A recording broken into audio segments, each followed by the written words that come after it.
آج ہم ایک عالمی تحقیقات شروع کر رہے ہیں یہ سمجھنے کے لیے کہ پیٹرول کی قیمتیں آخر آسمان کو کیوں چھو رہی ہیں۔ آئیے مل کر اس تکلیف دہ حقیقت کے پیچھے چھپے ہوئے رابطوں کو کھوجتے ہیں۔ یہ وہ سوال ہے جو آج کل دنیا بھر کے پیٹرول سٹیشنز پر ہر کوئی پوچھ رہا ہے، لیکن اس کا جواب کسی ایک شہر یا ملک میں نہیں بلکہ سمندروں کے پار بین الاقوامی تنازعات کے مرکز میں چھپا ہے۔ تو ہماری تحقیقات کا آغاز ہوتا ہے پاکستان سے، جہاں حال ہی میں قیمتوں میں اضافے کے بعد 320 روپے فی لیٹر سے بھی زیادہ ایک نئی حقیقت بن چکا ہے۔ ظاہر ہے اس سے عام گھرانوں کے بجٹ پر بہت شدید دباؤ پڑ رہا ہے۔ اچھا، قیمتوں میں اس اچانک اضافے کی جڑ تک پہنچنے کے لیے ہمیں پہلے ذرا ایک قدم پیچھے ہٹ کر اس بہت بڑے عالمی نظام کو سمجھنا ہوگا جو ہماری پوری دنیا کو چلا رہا ہے۔ ذرا سوچئے، پوری دنیا ہر روز تقریباً 100 ملین بیرل تیل استعمال کرتی ہے۔ یہ ہماری جدید معیشت کا انجن ہے، اور اس کی قیمت کوئی ایک ملک طے نہیں کرتا بلکہ ایک بہت بڑی آپس میں جڑی ہوئی بین الاقوامی مارکیٹ اس کا فیصلہ کرتی ہے۔ اب سب سے دلچسپ بات یہ ہے کہ یہ عالمی قیمت طے کیسے ہوتی ہے۔ تو یہ دو اہم معیارات پر منحصر ہے جنہیں بینچ مارکس کہتے ہیں۔ ایک ہے برینٹ کروڈ جو کہ عالمی معیار ہے، اور دوسرا ہے ویسٹ ٹیکسس انٹرمیڈیٹ جو خاص طور پر امریکی مارکیٹ کے لیے اہم ہے۔ یہ جو بینچ مارکس ہیں، خاص طور پر برینٹ کروڈ، یہ عالمی واقعات پر فوراً رد عمل دکھاتے ہیں۔ آپ سمجھ لیں کہ یہ عالمی توانائی کی مارکیٹ کی نبض کی طرح ہیں۔ کسی ایک خطے میں تناؤ پیدا ہوتا ہے اور اس کی لہریں پوری دنیا کی قیمتوں میں محسوس کی جاتی ہیں۔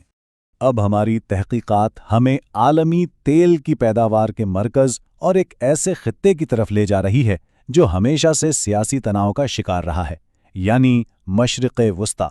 یہ وہ خطہ ہے جہاں دنیا کے سب سے بڑے تیل کے ذخائر موجود ہیں، اس لیے یہاں ہونے والی ذرا سی بھی بے چینی پوری دنیا کی توانائی سپلائی چین میں فوری طور پر جھٹکے بھیجتی ہے۔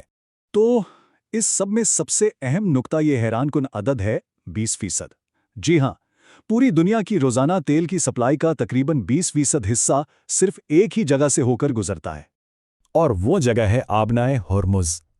یہ تصویر بالکل صاف دکھا رہی ہے کہ یہ نظام کتنا نازک ہے۔ اگر اس اہم راستے کو کوئی خطرہ لاحق ہو یا اسے بند کر دیا جائے تو عالمی مارکیٹ میں ہلچل مچ جاتی ہے۔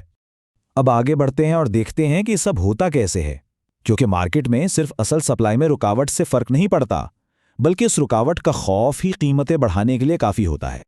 یہ بالکل ایک ڈومینو ایفیکٹ کی طرح ہے۔ دیکھیں، جیسے ہی کسی تیل پیدا کرنے والے علاقے میں تناؤ بڑھتا ہے، تاجر فوراً مستقبل میں سپلائی میں رکاوٹ کا اندازہ لگا لیتے ہیں۔ اس خوف سے عالمی قیمتیں بڑھ جاتی ہیں، اور یہ اضافی لاگت آخرکار ہزاروں کلومیٹر دور بیٹھے عام صارف تک پہنچ جاتی ہے، اور یہ سب کچھ ایک بیرل تیل ضائع ہونے سے پہلے ہی ہو جاتا ہے۔ اچھا، اب جب ہم نے یہ عالمی تصویر سمجھ لی ہے تو آئیے واپس پاکستان پر نظر ڈالتے ہیں اور یہ سمجھنے کی کوشش کرتے ہیں کہ پاکستان ان بین الاقوامی جھٹکوں کی زد میں اتنی آسانی سے کیوں آ جاتا ہے۔ یہاں سب سے بڑی کمزوری ہے انحصار۔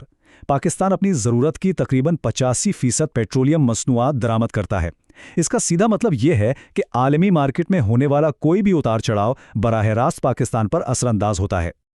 اور اس انحصار کے ساتھ ساتھ دوسرے معاشی دباؤ بھی ہیں، جیسے ڈالر کے مقابلے میں روپے کی گرتی ہوئی قیمت اور حکومت کی سبسڈی نہ دے پانے کی مجبوری۔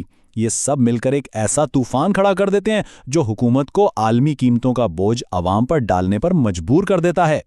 اور اس کا اثر صرف پیٹرول پمپ تک محدود نہیں رہتا بلکہ یہ پوری معیشت میں پھیل جاتا ہے۔ ٹرانسپورٹ مہنگی ہوتی ہے، کھانے پینے کی چیزوں کی قیمتیں بڑھتی ہیں، اور یہاں تک کہ بجلی بھی مہنگی ہو سکتی ہے۔ تو اس ساری تحقیقات کا حتمی نتیجہ کیا ہے؟ اور سب سے اہم سوال کہ اب آگے کا راستہ کیا ہے؟ دراصل توانائی کی حفاظت اور عالمی تنازعات کے بیچ یہ جو تعلق ہے یہ کوئی نئی بات نہیں ہے۔ یہ ایک ایسا سلسلہ ہے جو پچھلی نصف صدی سے بھی زیادہ عرصے سے بین الاقوامی تعلقات پر حاوی رہا ہے، اور تاریخ کا یہی عدم استحکام ہے جو آج دنیا کو شمسی توانائی، ہوا اور الیکٹرک گاڑیوں جیسے متبادل کی طرف دھکیل رہا ہے۔ حالانکہ یہ بھی ایک حقیقت ہے کہ عالمی معیشت کا تیل پر انحصار اب بھی بہت زیادہ ہے۔ تو آخر میں ہم یہ کہہ سکتے ہیں کہ کسی بھی پیٹرول اسٹیشن پر نظر آنے والی قیمت صرف ایک ہندسہ نہیں ہے، یہ جغرافیائی سیاست، عالمی تجارت اور ایک غیر یقینی دنیا میں توانائی حاصل کرنے کی مسلسل جدوجہد کا نتیجہ ہے۔ اور یہ ہمیں ایک آخری اور بہت اہم سوال پر چھوڑ جاتا ہے جس پر ہم سب کو سوچنے کی ضرورت ہے کہ اس غیر مستحکم دنیا میں تیل پر ہمارے انحصار کی اصل قیمت کیا ہے؟